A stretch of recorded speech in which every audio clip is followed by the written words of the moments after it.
বিসমিল্লাহ রহমান রহিম। মাসাইল শিক্ষা বিবাহ অধ্যায়। বরযাত্রী যাওয়া, মেয়ের বাড়ি খাওয়া দাওয়া করা। আমাদের দেশে প্রথা হয়ে গেছে বিবাহের সময় বরযাত্রী যাওয়া, মেয়ের বাড়ি ভালো উত্তম মানের খানা পিনার ব্যবস্থা করা। অনেক সময় মেয়ের পিতা অসচ্ছল ও দরিদ্র হওয়া সত্ত্বেও সামাজিকতা ও লৌকিকতার খাতিরে অনিচ্ছা সত্ত্বেও এসব ব্যবস্থা করতে বাধা হন। আমন্ত্রিত মেহমানরা ও কিছু গিফট উপহার নিয়ে আসেন, যতটা না আন্তরিকতার সাথে তার চাইতে বেশি চক্ষু লজ্জার ভয়ে।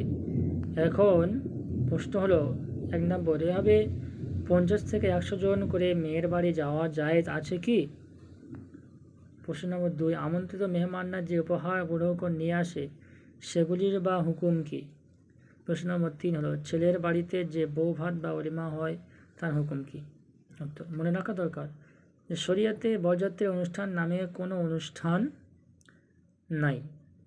আমাদের দেশে প্রচলিত নিয়ম যে বরের সাথে 50 থেকে 100 জন বরযাত্রী যাবে, তাদের উন্নত মানের খানাপিনার বাহার মেয়ের বাপের কাঁধে চাপবে, চাই তার সামর্থ্য থাক বা না থাক। এটা একটা অমানবিক কাজ। বরং মেয়ের বাপের সামর্থ্য থাকলেও তার বাড়িতে কোনো অনুষ্ঠান হবে না। তবে অল্প সংখ্যক লোক বরের সাথে পরামর্শদাতা হিসেবে বা সাহায্যকারী হিসেবে যেতে পারে। মেয়ের বাপ ইচ্ছা করলে তাদেরকে তৌফিক অনুযায়ী মেহমানদারি করবে। আর বাড়িতে ওলিমা করা এটা শুধু জায়েজ নয়, বরং সুন্নত।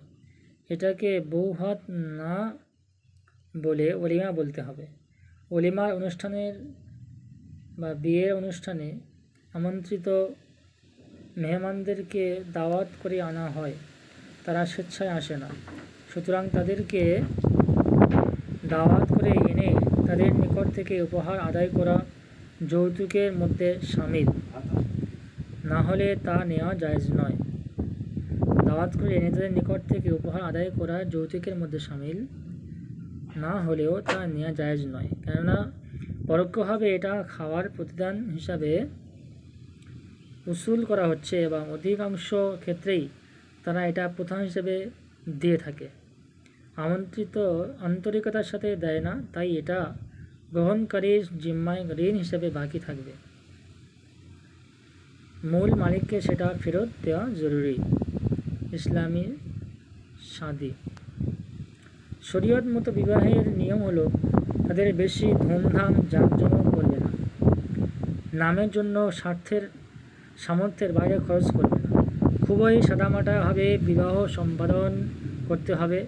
যে পরিমাণ মোহর আদায় করার সামর্থ্য থাকে সেই পরিমাণ মোহর নির্ধারণ করা সুন্নত, তবে তা যেন 10 দিরহাম তথা 2.5 ভরি রূপার কম না হয়।